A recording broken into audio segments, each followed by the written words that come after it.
All right, guys, we're here for the Blacksburg Regional. We're here with Virginia Tech, head coach on my left, John Sheff, student athletes Gavin Cross, Kate Hunter, and Griffin Green. Coach, if you'll kick us off with an opening statement, then we'll take questions from the floor. Okay. Yeah, we're excited to have the opportunity to host this thing. I think our guys have earned the opportunity. They've played tremendous all year and put us in a position to host a regional here in Blacksburg for the first time in 9 years. So I think it's really cool that we get that chance. I think there's a big advantage to hosting a regional. Your guys get a lot more rest and recovery as opposed to having to travel like Gonzaga just did yesterday. So I think I just give a lot of credit to our players and coaches for kind of getting us to this point. We look forward to starting to play tomorrow. All right, raise your hands for questions, please. Please state your name and affiliation for the participants. Hi, Mark Berman of the Roanoke Times. John, I guess is Griffin's presence here meaning he's starting tomorrow night? No, he's not. No, Hackenberg's going to start tomorrow. We're going to run him out there on Saturday.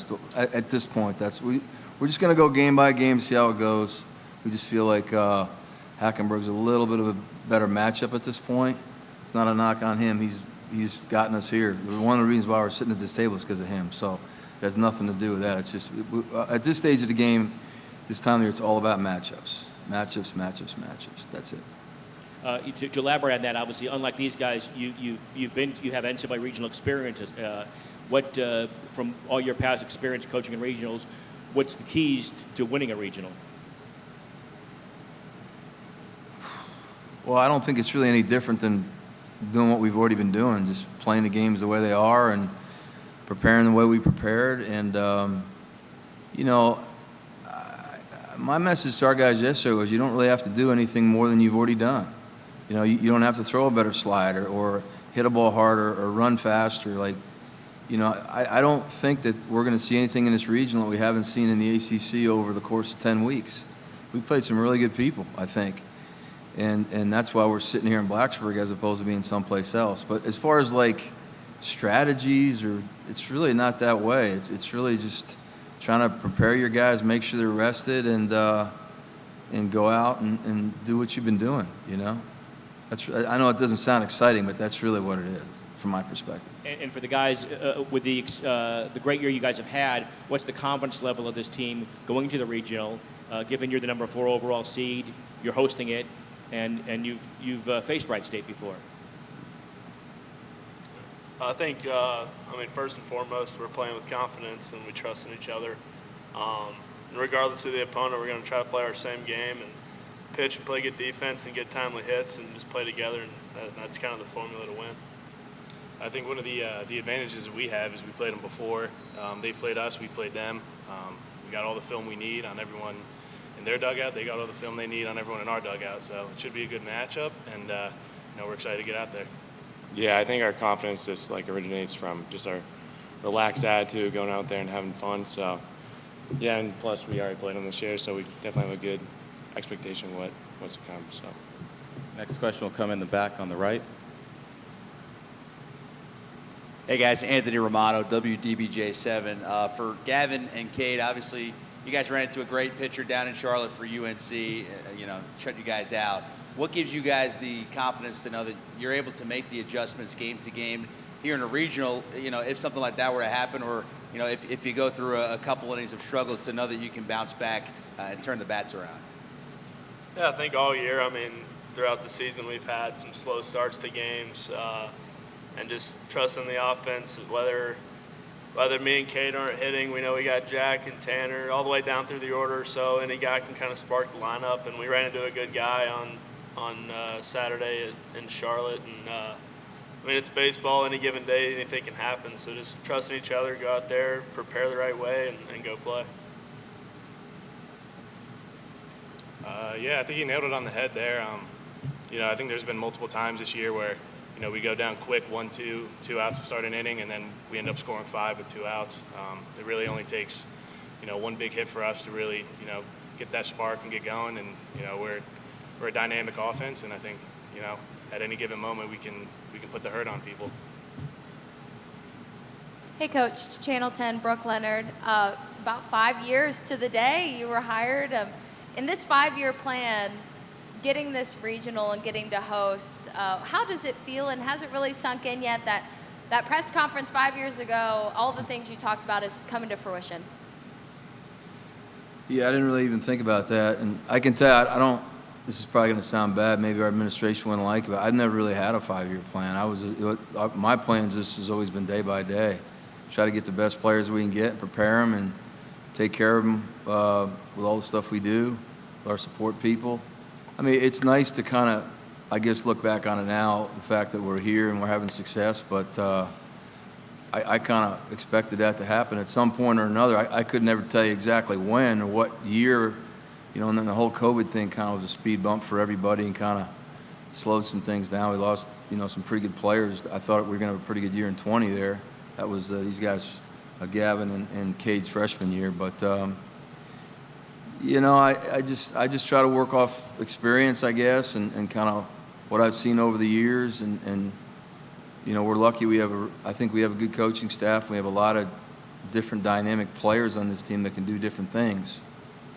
And really, from my perspective, you just try to put guys in a position to be successful and watch them play. And on another note, I would, it's the coolest thing for me, quite honestly, is just being able to, where our guys don't have to travel, they can play this thing at home. And then you watch all the preparation that's going on for the ballpark. And I got to really thank our administration for that because, they're working to put on a really good regional here. I think they had they did the same thing for softball the last 2 weekends. So, they have experience doing it. And I've been to some regionals before where that wasn't necessarily the case. So I got to give our people a lot of credit for putting on a first-class event here and one that our guys will remember for a long time, or at least till next week, hopefully. Over to your left here, David de Guzman, WFXR in Roanoke. For the players, how is this a culmination of all the work that's been done? Like Chef has said, the guys that came before you guys and everything that you guys have done over the last 2, 3, 4 years or so to culminate in the first appearance in the NCAAs in 9 years? I think it's just all of our mindset. Our mindset's been just focus on the day. And especially this year, I feel like this group was a little bit different. Just from the first 6 a.m. lift until today at practice, I feel like we've had the same kind of energy and same kind of focus. And I think it takes that and, the bond that we have with each other and how we just enjoy everything we do that really is, brought us up this ladder from a couple years ago to where we're at now. And talk about playing here with your fans. I remember, post-pandemic, you guys are kind of the first team to really have fans in the stands, and there was such an energy with you guys. And obviously the Hokie Hammer has also kind of taken a life of its own. What's it been like to see the fan base kind of build for you guys, and how is that going to be an advantage for you guys this weekend? Yeah, I think our fans are a big part of what we do here. Obviously, it's always good whenever we're going out and playing in front of a lot of people. But at the same time, we're just going out there trying to play the game, regardless how many people are in the stands, where we're at, kind of what field we're on, doesn't really matter. Just go out and play with a chip on our shoulder and kind of just prove to everyone here and each other that we're here to win. Griffin, do you want to take that one too? Yeah. So, like they said, we all play with a blue-collar attitude. Like Coach Jeff sometimes says, we may not have some of the most, sexy names, but we go out there and we play the game hard every single time, and I think the fan base definitely sees that. And especially with the Hammer, too, I think that's a big exclamation point on that. So. All right, second row on the right. Sam Alves, 33-4 Sports. We talked to Nick earlier this week. He said even though you guys played Wright State this year, that was such a long time ago that they're two different teams. How have you guys seen each other grow from March all the way up till now? If I'm not mistaken, Wright State was our last series before we went to Georgia Tech, right? Yeah, ACC play. So, after playing them, I know we lost on Friday and we came back and won the series and, showed a little bit of fight there and we were excited about it. And then we went down and evidently got swept by Georgia Tech and then losing our first game to Pitt. And, we had a choice to make, honestly. We could just roll over and, just keep getting beat or, make a change. And that's what we did. We all got together, knew that, we really had a chance to do something special here. And, just everyone that needed to step up, stepped up. I mean, our bullpen, stepped up in a crazy way. I know they've been shoving all year since then, and we ended up winning every series after that. So I know us, at least, we just have that confidence, that we were at the bottom and now, we're at the top. And I know with them too, they, I think they had a pretty up and down year, but then they come out and ended up getting an automatic bid through their conference tournament. So I know they're rolling hot too, and it should be a great matchup. And have you guys taken a minute to appreciate, the regional signs in right field, ACC championship sign on the wall? Has that kind of set in? You guys? Yeah, that was pretty cool looking at it from the bullpen this morning, and then looking at the years prior to it. I mean, we haven't hosted one since 2013. And I think that really shows of where this program's going in the right direction, especially with all the coaches working hard with us every single day and the group that we have. So, yeah. In the front, on the right. Hey guys, Aaron McFarling with the Roanoke Times. Gavin, you mentioned the sort of the chip on your shoulder. I mean, you guys are the 4th overall seed. You've been in the top 10 for 7 straight weeks. Do you think that helps, that you've had to kind of defend expectations a little bit for a while, and people have been giving you their best shot for a while? Yeah, I think for us individuals, like a lot of us here weren't like necessarily the biggest names and had a lot of crazy offers and stuff like that. So coming in, trying to prove ourselves as far as that we can play in this league and compete in this league, and then there's still people doubting us, even though like we've had a really good year, which is fine. Like it doesn't really bother us. We don't really look into it, but just kind of chip on the shoulder as far as continuing to prove people wrong and go out there and play hard and play for each other and keep putting up W's. And John, what have you seen? I mean, what happened with the bullpen? I mean, why is it shoving now when it wasn't shoving before? I just think we have a lot of good players. Like, I think we have a lot of good guys in the bullpen that have a lot of talent. And we had, just about every guy there at some point or another went out and had success, and it kind of helped their confidence level. And then they went out and they did it again. And they did it again. And I think also, them getting the opportunity to do it and then having success, I mean, nothing breeds more confidence than having success, whether it's hitting or catching or pitching, whatever it is, So, but, I mean, we can talk till we're dead in the face here about chemistry and everything else, and I think our guys have a lot of it, but we also have a lot of guys who are just really good. I mean, they're not doing it with smoke and mirrors. They're doing it because they're good and because they work at it and because they have a lot of confidence in what they're doing. And that's what brings them here. There's no teams that get here just because, they're really close friends and stuff like that. It's not about that. It's about, is a guy good enough or is he not? And can he perform or can he not? And I think you have a lot of guys here that are good enough, and they've performed well, and they're kind of enjoying the fruits of it for a few hours here until they get back after it again.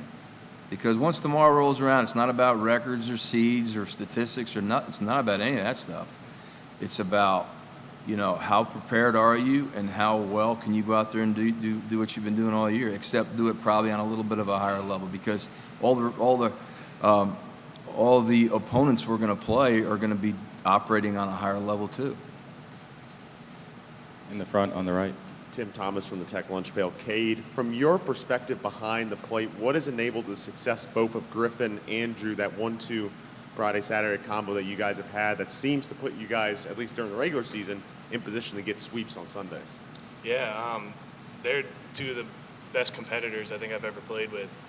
They just know that they can throw it right by people, and they've also learned that if they put it in play, we got a great defense behind us. On top of that, they know that our offense is going to score runs. They don't try to do too much, and if they score a couple runs early, it doesn't even faze them. They'll know we'll score, and they'll just shut them down for the second half of the game. But the biggest thing is just how they attack hitters and the way they compete, and it's just been awesome to be a part of it. And then for the players as a whole, I know this team's got a few transfers on it, Malinowski, Hardigan, Higgins. What have those guys meant both on the field with the performance and production that they've been able to bring, and then also off the field in the clubhouse? Yeah, I mean, they've been playing college baseball for quite a bit now, and it's just another source of leadership for our team, which is huge. They're definitely guys to look up to.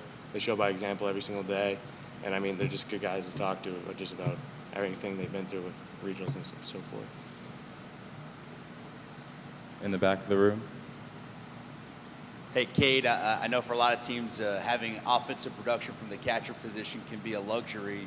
I know for you, it's kind of been a long road here through injury and whatnot. Can you just describe what this year was like for you and to be able to kind of put it all together? And then for Coach, I guess, how have you seen him kind of break out this year?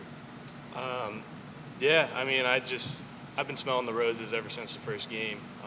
You know, after going down last year, it was really hard to watch, especially how the back end of the year ended up. But for me, I've just been grateful, you know, just being able to go out there and do what I do with a bunch of guys I enjoy playing with. You know, the offensive side of the ball is great, but, you know, I really like to pride myself on being there for my pitchers, and that's always been my main focus. And, you know, the offensive side is just icing on the cake. I think Kate, he's just, for me, since he's been here, he's just been very consistent. He's the same guy every day. I don't think he gets too high or too low. Last year was a really difficult year for him, I think, especially when he had that broken hand and really wasn't a factor down the stretch. And I mean, we didn't finish very well, obviously. And then I think last summer was really beneficial for him too, because he had to figure some things out in Cape Cod, and a lot of things didn't go his way. And he worked through things, and he kind of stayed the course. And he came back here a better player. And I really think, and I've said this before, I think I'm just as impressed with what he's done defensively as offensively. He's handled our pitching staff. He's caught pretty much every game. And I think a lot, you know, everyone looks at offensive numbers and the hammer and everything else, but if you watch what the guy does behind the plate and how he handles the staff, I think he's a great stabilizing factor for our team in what he does defensively and how he works with the pitching staff. Last question to Mark. For the guys, what's the, you know, this is the time of year you've worked for all year, and the first time you guys have been to the NCAAs, any of you. What's kind of the excitement level of the team, you know, as you head into this NCAA regional? I mean, the excitement's obviously very high. You know, it's awesome to see the banners being put up as we go practice and whatnot. But I mean, I think tomorrow is just going to be more of a focus-driven energy than anything else. We know we have a job to do, and we're excited to go play. Yeah, I think it's like we worked so hard for this through the whole year, and we love each other as teammates. And if we want to continue to play together, that means we got to win. So it's whatever we can do to win, and we're going to try to do that as long as we can with each other. Yeah, I mean, that excitement level kind of strives from, like, we just got to control what we can control out there, just have fun, just play this right game that we have been all year. So. And then, John, from your experience playing Wright State before, your recollections of that series and what you learned about the team at that point, from the Wright State team, and what you've seen from Wright State on watching film this week. Well, I mean, we're going to play the same players. They're not any different. They might be playing different, but I think we're probably a lot better now than we were then too. I know Alex Sogard. He's a very good coach. He will have his guys 100% prepared. But we will too. You know, we do an awful lot of work in scouting work and video work and preparation. We have seen them. I actually think playing the series against them is really beneficial for us. The fact that we went out there and were beaten on Friday, like, our guys remember that, you know. I mean, I remember every single loss we've had this year. And that was our very first, and it was our first at home. So it's better for us that happened, that series was played, than if it wasn't, if we had played someone else, because our guys know who Wright State is. If Wright State, if that school just popped up on the board on Monday and our guys didn't know who they were, they'd be like, yeah, they're just another number 4 seed, you know. But I'll tell you, every 4 seed in this tournament is really good. They've earned their way. Most of them have won their conference tournaments. They belong here. On 4 different occasions, I was a 4 seed. So I know what it feels like to be a 4 seed and how good your guys are, how hot they are, and how much confidence they play with. But my point of Wright State is that I think our guys have a respect for Wright State because they've played against them before, as opposed to if we were assigned another 4 seed that our guys wouldn't even know. I really think that series will be beneficial to us in playing them this weekend. All right, thank you, Virginia Tech. We'll see you on the field tomorrow in Game 2 at 7 o'clock.